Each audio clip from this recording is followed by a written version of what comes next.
Super Saravana ஸ்டோர்ஸ்ல December 16 இருந்து ஜனவரி 15 வரைக்கும் ஒவ்வொரு பிரான்ச்லயும் ஒரு கஸ்டமருக்கு ₹1,00,000 மதிப்புள்ள தங்க நகை பண்டிகை பரிசு.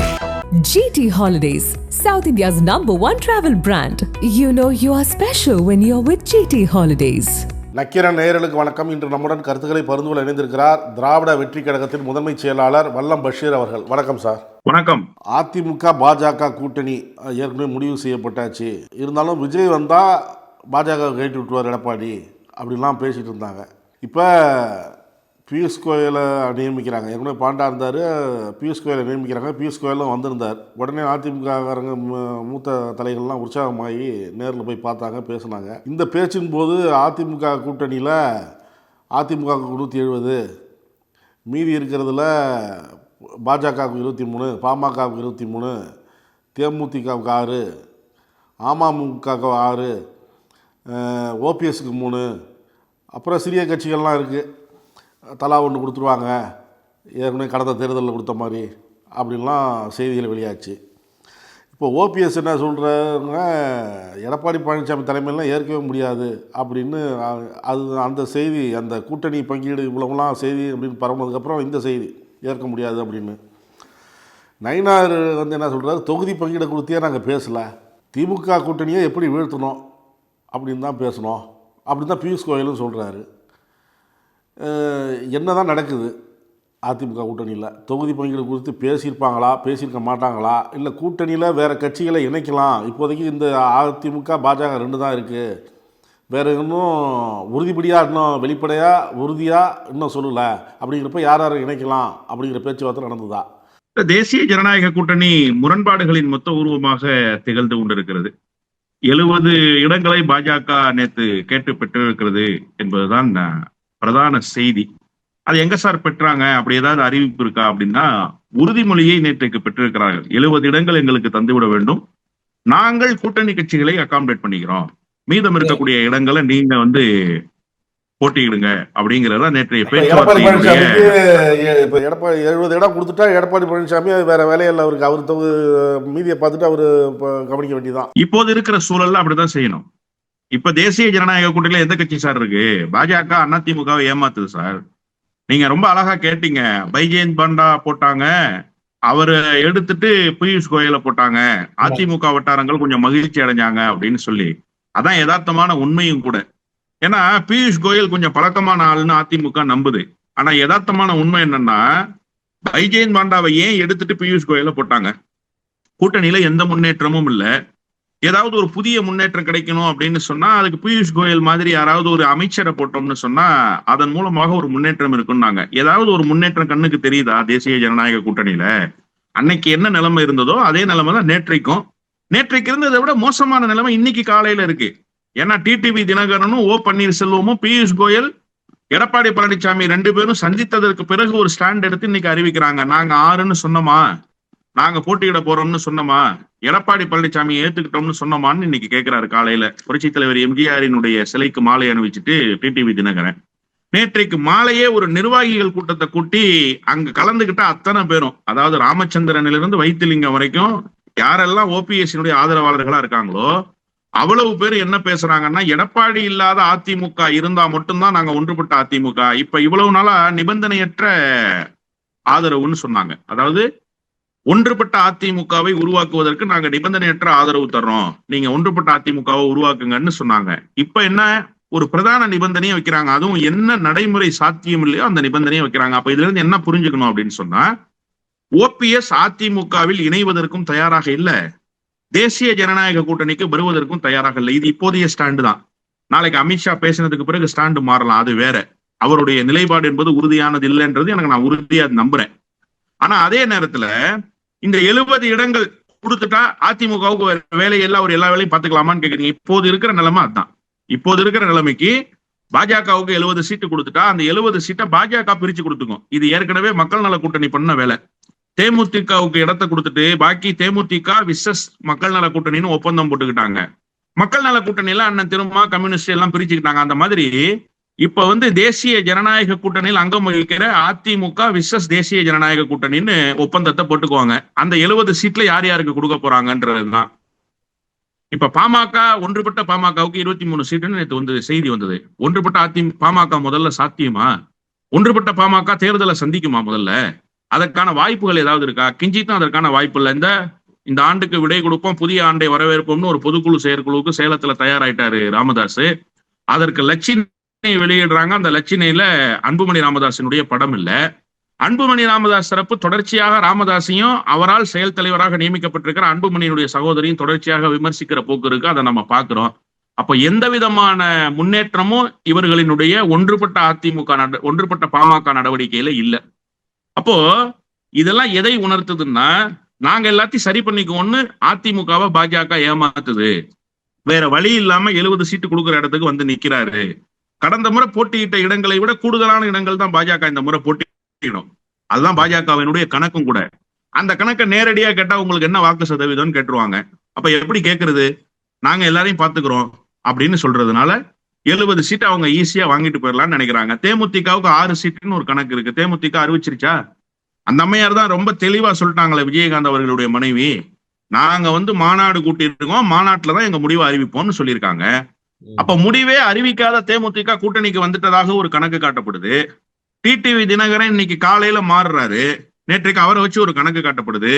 ஓபிஎஸ் நேற்று சாயங்காலமே ஒரு கூட்டம் போட்டு தன்னுடைய முடிவை தன்னுடைய ஆதரவாளர்களை வச்சு அறிவிக்க வைக்கிறாரு. அவருக்கு 3ன்னு கணக்கு காட்டப்படுது. அப்ப இதெல்லாம் யாரை ஏமாற்றுகிற வேலை? நீங்க ஊடகத்துறைக்கு திட்டமிட்டு செய்திகள் கொடுக்கப்படுறது இருக்குல்ல, அது ஒரு லாபி பண்ற வேலை சார். அந்த லாபியை பாஜகவே செய்திருக்குன்னு தான் நான் உறுதியா நம்புறேன். இல்லைன்னா இந்த செய்தி எப்படி கசிஞ்சு வந்தது? திடீர்னு ஊடகங்களுக்கு வந்து கொம்பு முளைச்சிருச்சா? இன்னைக்கு காலையில பாஜகவை திட்ட முடியாம ஊடகங்களை திட்டுறாரு டிடிவி தினகரன். நீங்க வந்து மேட்ரிமோனியல் வேலை செய்யாதீங்கிறாரு, மாமா வேலை செய்யாதீங்கிறது தான் ரொம்ப நாகரிகமா சொல்றாரு. செஞ்சவங்க யாரு? ஊடகங்களுக்கு அதான் பணியா? ஊடகங்களுக்கு 70 சீட்ல யார் யார் பிரிச்சுக்க போறாங்கிறத ஆய்வு செய்யறது தான் பணியா? உண்மையிலேயே அப்படி ஒன்று நடந்திருந்தா அதை ஊடகங்கள் வெளிப்படுத்த போறாங்க. செய்தி எங்க இருந்து வந்துச்சு சார்? ரூட்காஸ்ட் பண்ணுங்க. ஏன் நீங்க பாஜகவை திட்டாம ஊடகங்களை போய் திட்டுறதுனால செய்தி கொடுத்தவனை விட்டுட்டீங்க, செய்தி போட்டவனை திட்டிக்கிட்டு இருக்கீங்க இப்ப நீங்க. அப்போ இது என்ன உணர்த்துது அப்படின்னு சொன்னா, எந்த முன்னேற்றமும் இல்லாமல் தான் பியூஷ் கோயலினுடைய சந்திப்பு நேற்றைக்கு அமைந்திருக்கிறது. அதிமுக தரப்புலேயே ஒரு டீம் பெரிய அப்செட்ல இருக்கு. ஏன்னா இந்த 70 சீட்டுன்னாங்கல்ல, அதுல நேற்றைக்கு பேசின மிக முக்கியமான விஷயம் என்னன்னா, முன்னாள் அமைச்சர்கள் இந்நாள் சட்டமன்ற உறுப்பினர்களுடைய தொகுதிகள் பல இருக்கு. அவங்க முதல் கோரிக்கை என்ன வைக்கிறாங்கன்னா, தொண்டாமுத்தூர்ல நாங்க போட்டியிடுறோம்ன்றாங்க. தொண்டாமுத்தூர்ல யாரு கேண்டிடேட்டு? தொண்டாமுத்தூர்ல எம்எல்ஏ யாரு? எஸ்பி வேலுமணி. எஸ்பி வேலுமணிக்கே இப்ப ஒரு நெருக்கடி வந்துருச்சே. அதே மாதிரி செல்லூர் ராஜு போட்டியிட்ட தொகுதியை கேட்கிறாங்க, திருமங்கலம் தொகுதியை கேட்கிறாங்க. அப்ப எங்களுடைய ஸ்டார் வால்ட் எல்லாம் நாங்க போய் நிறுத்த போறோம்ன்றாங்க. பேராசிரியர் சீனிவாசனுக்கு ஒரு தொகுதி, அது வந்து செல்லூர் ராஜு போட்டியிடுற தொகுதி தான்றாங்க. அப்ப செல்லூர் ராஜு எங்க போவாரு? இப்ப ரொம்ப அருகாமையில இருக்கிற தேர்தல் சட்டமன்ற தேர்தல் இல்ல சார், மாநிலங்களவைக்கான தேர்தல் தான். அங்க கணக்குப்படி பார்த்தா 2 சீட் இருக்கு எடப்பாடி பழனிசாமிக்கு. அதுலதான் 1 தேமுதிகவுக்கு தரேன்னு ஏற்கனவே அவரு ஒரு ஆஃபரை சொல்லிட்டாரு. அந்த ஆஃபர் ஏற்கப்பட்டுதான் மறுக்கப்பட்டுதாங்கிறது அடுத்த செய்தி. ஆனா இந்த 2 சீட்டை தக்க வச்சுக்கிறதுக்கு இப்ப போதுமான ஆதரவு இருக்கான்னு கேட்டா இல்ல. ஏன்னா ஏற்கனவே மனோஜ் பாண்டியன் அவுட்டு, செங்கோட்டையன் அவுட்டு, ஓ பன்னீர்செல்வம் ஆதரவாளர்கள் 2 பேர் இருக்காங்க, வைத்திலிங்கம் உட்பட. அப்பங்க 2 பேரும் ஓட்டு கிடைக்காது. இப்போ இதுலயே வந்து மெஜாரிட்டி இல்லாம பாஜகவை வச்சுக்கிட்டோ அல்லது பாமகவுல இருக்கிற ஒரு தரப்பை வச்சுக்கிட்டோ தான் இன்னைக்கு மாநிலங்களவைக்கே 2 இடம் முழுமையா பெற முடியும். இல்லைன்னா 5வது கேண்டிடேட் திமுக போட்டுச்சுன்னா திமுக வெற்றி பெற்றோம். இதான் இப்ப இருக்கக்கூடிய நிலைமை. இந்த நேரத்துல இந்த எம்எல்ஏக்கள், சிட்டிங் எம்எல்ஏக்களினுடைய அதிருப்திய சம்பாதிச்சுக்கிறதுக்கு விரும்ப மாட்டாரு எடப்பாடி பழனிசாமி. இப்ப எடப்பாடி பழனிசாமிக்கு ஒரு மிகப்பெரிய நெருக்கடி வந்துருச்சு. பியூஷ் கோயலை போட்டா இலகுவாக எல்லாம் நடக்கும்னு அதிமுக எதிர்பார்த்துச்சு. ஆனா அதை விட கூடுதலான சிக்கல் இப்போது உருவாகி இருக்கிறது. அதனால்தான் நான் தொடக்கத்திலேயே சொன்ன முரண்பாடுகளின் மொத்த உருவமாக தேசிய ஜனநாயக கூட்டணி மாறி இருக்கு. புதிய கட்சிகளுக்கான வரவு இல்ல. நேற்றைக்கு அறிவிப்பிலேயே ஒண்ணுமே இல்லையே sir. As it is continue ஆகுறாங்க, அவ்வளவுதான். என்ன நிலைமை முந்தா நாள் இருந்ததோ அந்த நிலைமை தான் நேற்றைக்கு. ஆனா இன்னைக்கு நிலைமை மாறிடுச்சு. அது ஏதாவது ஸ்ட்ரென்தன் பண்ற வேலையா இருக்கான்னு கேட்டா இல்ல, இன்னும் இந்த கூட்டணியை வீக்காக்குற வேலைக்கு போயிடுச்சு. அப்ப டிடிவி தினகரனும் ஓ பன்னீர்செல்வமும் இந்த உடன்படிக்கைக்கு ஒத்து வரல என்ற அறிவிப்பை வெளிப்படையாகவே அறிவிக்கிறார்கள் என்கிற சூழல் உருவாகி இருக்கிற போது தேசிய ஜனநாயக கூட்டணி மிக மிக மிக பலம் வாய்ந்த கூட்டணி என்கிற பேச்சு என்பது ஊடகத்தில் மட்டும்தான். நேற்றைக்கு சொல்றாருல அவரு, மோடி வகுக்கிற வியூகத்தை ஏற்று நாங்கள் வந்து மாஸ் மெஜாரிட்டி வருவோம், சிங்கிள் மெஜாரிட்டி வருவோம்னு. அவங்க 40 இடங்களையே பெற முடியாத நிலைமைக்கு இன்னைக்கு அரசியல் களத்துல நிக்கிறாங்க. தேசிய ஜனநாயக கூட்டணி படுதோல்வியை சந்திக்க போகிறது என்பதை அவர்களினுடைய பேச்சுவார்த்தையே நேற்றைக்கு உணர்த்தி விட்டது. ஆவேகாவுக்கும் திமுகவுக்கும் தான் போட்டி அப்படின்னு சொல்லி வர்றாரு விஜய். அவர் பேசுகிற கூட்டங்கள் அனைத்திலையும் அதான் சொல்லிட்டு வர்றாரு. இப்போ நேற்று பாஜக அந்த ஆலோசனை கூட்டம் அதெல்லாம் முடிஞ்சதுக்கப்புறம் பாஜக மூத்த தலைவர் சிலர் பேசுகிறாங்க, திமுகவை வீழ்த்தணும் அப்படின்னா பாஜக கூட இணைஞ்சு போட்டிடணும், விஜய் தனியாக போட்டிட்டா வீழ்த்த முடியாது அப்படின்லாம் சொல்கிறாங்க. வானதி, தமிழிசை சவுந்தரராஜன் உள்ளிட்டவர்களும் இது போன்ற கருத்துக்களை தெரிவிக்கிறாங்க. திமுக எதிர்ப்பு வாக்குகளை ஒருமுகப்படுத்தணும்னு பாஜக நினைக்குது. அதற்கான சூழல் உருவாகி இருக்கா தமிழ்நாடு அரசியல் களத்துல அப்படின்னா, இப்ப திமுக எதிர்ப்புங்கிறதே 3 முனையாக போய் நிக்குது. ஒரு பக்கம் சீமான், அதுவும் திமுக எதிர்ப்பு அரசியல் தான். இன்னொரு பக்கம் விஜய், அதுவும் திமுக எதிர்ப்பு அரசியல் தான். அதிமுக பாஜக ரெண்டும் சேர்ந்து நிக்கிற ஒரு களம். இது 3மே திமுக எதிர்ப்பு அரசியல் தான். அப்ப இதை ஒருமுகப்படுத்துறதுக்கான வேலை ஏதாவது பாஜக தரப்புலயோ அல்ல அதிமுக தரப்புலயோ இருக்கான்னா எந்த வேலையுமே இல்லை. நீங்க ஒரு விஷயத்த மறந்துடக்கூடாது. எடப்பாடி பழனிசாமி ஒரு சுற்றுப்பயணம் போகும்போது தமிழக வெற்றி கழகத்தினுடைய கொடியை ஒண்ணு பார்த்தாரு. அது செட்டப் பண்ண கொடின்னு எல்லாரும் சொன்னாங்க. யார் சொன்னா? தாவேகா தரப்புலயே சொன்னாங்க, நம்ம சொல்றது இல்ல.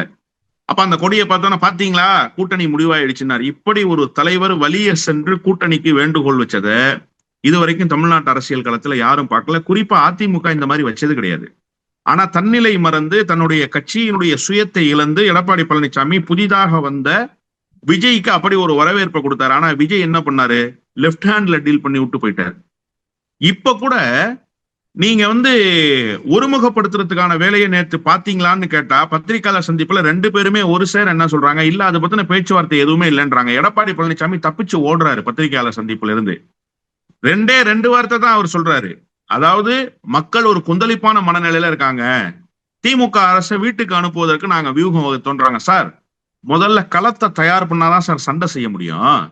நீங்க களத்தையே தயார் பண்ணாம ரொம்ப வீக்கான ஸ்ட்ரக்சர் உள்ள பாஜகவையும் ஏற்கனவே பல துண்டுகளாக பிளவுண்டு போயிருக்கிற அதிமுகவையும் வச்சுக்கிட்டு களத்துல வெல்ல முடியும்னீங்கன்னா அது வானத்தை பார்த்து வால் சுழற்ற வேலை இல்லையா? அந்த வேலையை தானே எடப்பாடி பழனிசாமி பாஜகவும் செய்துகிட்டு இருக்காங்க. இப்ப வரைக்கும் கோரிக்கையாகத்தான் இருக்கு. தேர்தலுக்கு இன்னும் எவ்வளவு நாள் இருக்கு? இன்னைக்கு பாருங்க, மகாத்மா காந்தியின் பெயரால் இயங்குகிற 100 நாள் வேலை திட்டத்தை ஒன்றிய அரசு கபலீகரம் செய்துன்னு சொல்லி தமிழ்நாட்டில் இருக்கிற அத்தனை ஒன்றியங்கள், எங்கெங்கெல்லாம் ஒன்றியங்கள் இருக்கும், மாவட்டங்கள் இல்ல சார், ஒன்றியங்கள் தான். ஒரு மாவட்டத்துக்கு 25 ஒன்றியம் இருக்கும். 25 ஒன்றியத்திலையும் ஒரு மாவட்டத்துக்கு இன்னைக்கு காலையில 8 மணில இருந்து 11 மணி வரைக்கும் அந்த பயனாளிகளை அழைச்சு மதச்சார்பற்ற முற்போக்கு கூட்டணியின் சார்பில் ஆர்ப்பாட்டம். திமுக தலைமை அனைத்து கட்சிகள் பங்கேற்கிறாங்க. எழுச்சியா நடந்து முடிஞ்சிருச்சு. அப்ப ஒரு காம்பாக்டான கூட்டணி அந்த பக்கத்துல இருக்கு. அதுல எந்த விதமான பிளவும் இல்லையே, எந்த விதமான சலசலப்பும் இல்லையே. இன்னும் சொல்ல போனா புதிய கட்சிகள் எல்லாம் சேர்ந்து கொண்டே இருக்காங்களே. இப்ப நாங்க புதிதாக கட்சி தொடங்கிட்டோம். எங்களுடைய நிலைப்பாடு என்ன? இன்னைக்கு காலையில கூட எங்க முதன்மை ஒருங்கிணைப்பாளர் சொல்றாரு, ரொம்ப தெளிவா பெரியார் சிலைக்கு மாலை அணிவிச்சுட்டு சொன்னாரு, நாங்க திராவிட மாடல் அரசு தொடர வேண்டும் என்பதற்காகத்தான் களம் அமைச்சிருக்கோம். கூட்டணியில இடம்பெறுவீங்களா அப்படிங்கிற கேள்விக்கு அது காலம் தீர்மானிக்கும். ஆனா திராவிட மாடல் அரசு தொடர்வதற்கு எல்லா வகையிலும் நாங்கள் பணியாற்றுவோம்னு சொல்றாங்க. அப்ப புதிய கட்சிகள் கூட திமுக கூட்டணியை தான் விரும்புதே தவிர அதிமுக பாஜக கூட்டணிக்கு எந்த ஒரு கட்சியாவது தயாரா இருக்கா? தமிழ்நாட்டுல என்ன கட்சிகளுக்கா பஞ்சம்? ஏற்கனவே தேசிய ஜனநாயக கூட்டணியில இருந்த கட்சிகள் கூட அதிமுக பாஜக கூட்டணிக்கு இன்னும் உறுதிப்பாட்டை தெரிவிக்கலையே. இன்னும் தங்களுடைய நிலைப்பாடு தேசிய ஜனநாயக கூட்டணி தான் அறிவிக்கலையே. குறிப்பா சொல்லணும்னா ஜான் பாண்டியன் சொல்லிட்டாரா? ஜான் பாண்டியன் கடந்த தேர்தலில் எங்க இருந்தாரு? அதை விடுங்க. கிருஷ்ணசாமி சொல்லிட்டாரா? கடந்த தேர்தலில் எங்க இருந்தாரு? அவரு பாரிவேந்தர் சொல்லிட்டாரா? கடந்த தேர்தலில் எங்க இருந்தாரு? இப்ப இவங்கெல்லாம் கூட ஒரு கனத்த அமைதியோடு இருக்கிறாங்க அப்படின்னு. அப்ப ஒரு அப்சர்வேஷன் மோட்ல தான் இருக்கு தேசிய ஜனநாயக கூட்டணி. தேசிய ஜனநாயக கூட்டணி என்பது கொட்டி கிடக்கிற கூழாங்கல்லாகத்தான் இருக்கிறதே தவிர இன்னும் கட்டி முடிக்கப்பட்ட கோபுரமாக அது மாறல. அது மாறுவதற்குள் தமிழ்நாட்டுல சட்டப்பேரவை தேர்தல் நடந்து முடிஞ்சிடும். தேர்தல் நடந்து முடிஞ்சதற்கு பிறகு நீங்க அதை கோபுரமா மாத்தி என்ன செய்ய போறீங்க? யாரோட போட்டி போட போறீங்க? எந்த தேர்தலை சந்திக்க போறீங்க? அப்ப கால அவகாசம்ன்றது ரொம்ப நெருக்கடியான நேரமா இருக்குல்ல சார். இந்த வரப்போகுது ஜனவரி மாதம், அதுக்கப்புறம் அப்படியே ஓடிடும் 3 மாசம். தேர்தல் அறிக்கையை தயார் பண்ணணும், கூட்டணி பேச்சுவார்த்தையை நடத்தணும். திமுக இங்க ஒரு பக்கம் முழு வேகத்துல போயிட்டு இருக்கு. தேர்தல் அறிக்கை தயாரிக்கிறதுக்கான குழு அமைச்சிட்டாங்களே. ஒரு கட்ட பேச்சுவார்த்தையை காங்கிரஸோடு நடத்தி முடிச்சிட்டாங்களே. சோடங்கர் வந்தாரு, அண்ணா அறிவாலயத்துக்கு போனாரு, பேச்சுவார்த்தை நடத்தினாரு. அதனுடைய நிலைப்பாடு என்னன்றது அண்ணா அறிவாலய வாசல்லையே தெரிவிச்சுட்டு போயிட்டாரு. இங்க இன்னும் பேச்சுவார்த்தையே நடக்கல. நாங்க வீழ்த்துற என்ன வியூகம் வகுத்துட்டீங்க? எப்படி வீழ்த்த போறீங்க? அதனுடைய வியூகம் என்ன? நீங்க பேசின செய்தியில ஒரு செய்தி நேற்றுக்கு பத்திரிகையாளர் இடத்துல சொல்ல முடிஞ்சுச்சா?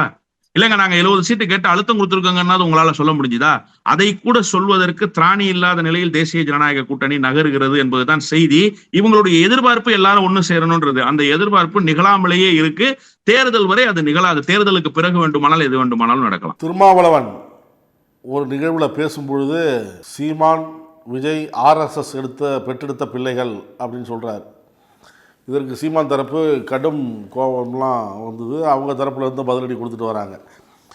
இப்போ இதுக்கிடையில் இப்போ விஜய் ஒரு அறிக்கை வெளியிடும்போது புதிய அடிமைகள்லாம் வந்திருக்கு, புதுசாக அடிமைகள்லாம் வருவாங்க அப்படின்லாம் முதல்வர் சொன்னார். ஆனால் திமுக தான் அந்த அடிமை அப்படின்னு அவர் பதில் கொடுத்துருக்கிறார். எப்படி பார்க்குறீங்க? விஜய் ஒரு கருத்தை அறிக்கையாக கொடுப்பதற்கு முன்பு கொஞ்சம் யோசிக்கணும். நீங்க பேசுறதுக்கு எப்படி யோசிச்சுக்கிட்டே பேசாம இருக்கீங்களோ அதே மாதிரி அறிக்கை கொடுக்கறதுக்கும் யோசிச்சுட்டு பேசாம அறிக்கை கொடுக்காம இருந்துறதே அவருக்கு நல்லது. ஏன்னா இங்க கவர்னரை வச்சு ஒரு பேரலல் கவர்னன்ஸை ரன் பண்றதுக்கு ஒன்றிய அரசு முயற்சி பண்ணிச்சு. அதை இந்திய ஒன்றியம் முழுமைக்கும் செயல்படுத்தினார்கள். மேற்கு வங்கத்துல முதலமைச்சருக்கு நெருக்கடி, முதலமைச்சர் இந்த விவகாரத்துல சண்டை போட்டார். கேரளாவில் முதலமைச்சருக்கு நெருக்கடி, சண்டை போட்டாங்க. ஆனா ஒரு சண்டமாருதம் நடத்தி அந்த ஆளுநருக்கு ஒரு கடிவாளம் போட்டது யாருன்னா தமிழ்நாட்டினுடைய முதலமைச்சர். அவர் தமிழ்நாட்டுக்கு மட்டும் கடிவாளம் போடல, ஒட்டுமொத்த இந்திய துணை கண்டத்துக்கும் கடிவாளம் போட்டார். அப்போ யார் அடிமை, யார் எதிர்த்து நின்றது? இன்னைக்கு நீதிமன்றத்தினுடைய தீர்ப்பு வந்துச்சு சார். எங்காவது ஒரு இடத்துல நீங்க கேள்விப்பட்டிருக்கீங்களா சார் 6 மணிக்கு நான் தீர்ப்பை செயல்படுத்தலைன்னு சொன்னா என்னை வந்து 6:05க்கு கண்டெம்ட் ஆஃப் த கோர்ட் எடுத்து விசாரிப்பேன்னு நீதிமன்றம் சொல்லுது. எல்லா வழக்கிலும் இவ்வளவு வேகம் காட்டியிருக்கா? எல்லா வழக்கிலும் இவ்வளவு நெருக்கடி கொடுத்திருக்கா? நீதிபதி ஸ்பாட் விசிட்டுக்கு போறாரு. ஏன் போனாரு ஸ்பாட் விசிட்டு? அவ்வளவு என்ன சென்சிட்டிவான விஷயம் அது? இதுக்கு முன்பு எந்த வழக்கையாவது அப்படி போய் நீதிபதி ஸ்பாட் விசிட்ல என்கொயரி பண்ணிருக்காரா? இவ்வளவும் நடந்ததற்கு பிறகு முழுமையாக இந்த மாநிலத்தினுடைய நலன் சார்ந்து சிந்தித்து தீர்ப்பே வந்தாலுமே கூட தனக்கு இருக்கிற அதிகாரத்தை முழுமையாக பயன்படுத்தி களத்துல நின்னது யாரு? திமுக தான், இந்த அரசு தான். இப்ப யாரு அடிமை? இன்னைக்கு கூட நான் ஏற்கனவே சொன்னேன் இல்லையா, மகாத்மா காந்தியினுடைய பெயரையே இல்லாம செஞ்சிடணும்னு சொல்லி கோட்சேவினுடைய கும்பல் என்ன செஞ்சுக்கிட்டு இருக்கு? அவருடைய பேரை சட்டம் இயற்றி மாத்துறாங்க. 100 நாள் வேலை திட்டத்தை சிதைக்கிறாங்க. இதை எதிர்த்து நாடாளுமன்றத்தில் குரல் எழுப்பியதும் திமுக தான். இன்னைக்கு தமிழ்நாடு முழுக்க ஆர்ப்பாட்டம் நடத்தி இருக்கிறதும் திமுக தான். நீங்க ஒரு வார்த்தை பேசியிருக்கீங்களா? 100 நாள் வேலை திட்டம் பத்தி உங்களுக்கு தெரியுமா? அப்ப யார் அடிமை? நீங்கள் முழு அடிமையாக இருந்துவிட்டு திமுகவை பார்த்து அடிமை என்று சொல்வது அயோக்கியத்தனம் இல்லையா? இந்த வேலையை விஜய் செய்யலாமா? ஆனா விஜய் தொடர்ச்சியாக செய்யற. அவருடைய திமுக எதிர்ப்பு அவருடைய கண்களை மறைக்குது. இன்னொன்னு அண்ணன் திருமா ரொம்ப அழகா சொன்னாரு. ஏன் இதுக்கு நாம் தமிழர் கட்சி கொந்தளிக்கிறீங்க? மேடை போட்டு பட்டிமன்றம் நடத்தி தந்தை பெரியார் அவர்களை இழிவாக பேச சொல்லி பெண்களை மேடையில் அமர்த்தி உட்கார வச்சு கீழே உட்கார்ந்து குலுங்கி குலுங்கி சிரிக்கிறார சீமான். இது யார் செய்யற வேலை? இன்றைக்கு அந்த பெண்கள் மேடை ஏறி இருக்காங்கன்னா அந்த மேடையை அமைத்து கொடுத்தவர் தந்தை பெரியார், மறந்துடக்கூடாது. இன்னைக்கு அவருடைய நினைவு நாள். இந்த நாளிலிருந்து நான் சொல்றேன், தந்தை பெரியார் இல்லை என்று சொன்னால் பெண்களுக்கான சுதந்திரம் என்பது முழுமையாக மறுக்கப்பட்டிருக்கும். இதுதான் யதார்த்தமான உண்மை. ஆனா இன்னைக்கு நீங்க என்ன பண்றீங்க? RSS அஜெண்டா என்னவோ அதை நேரடியாக செயல்படுத்துவதற்கு முனைகிறார் சீமான். யார் மீது கல்லெறியறீங்க? தமிழ்நாட்டுக்கு இன்ப தமிழ்நாடு என்று பெயர் சூட்டியவர் அண்ணா இல்லையா? சுந்தரலிங்கனார் ஏன் சார் உண்ணாவிரதம் இருந்து செத்து போனாரு? யாரை எதிர்த்து உண்ணாவிரதம் இருந்தாரு? என்ன கோரிக்கைக்கு இருந்தாரு? பாரதி பாடிட்டான். பாரதி பாடுறதுக்கு முன்னாடி நீங்க பேர் வச்சீங்களா? நீங்க பேர் வைக்கிறதுக்கு அப்புறம் பாரதி பாடினானான்னு கேக்குறீங்களா? அயோக்கியத்தனம் இல்லையாது?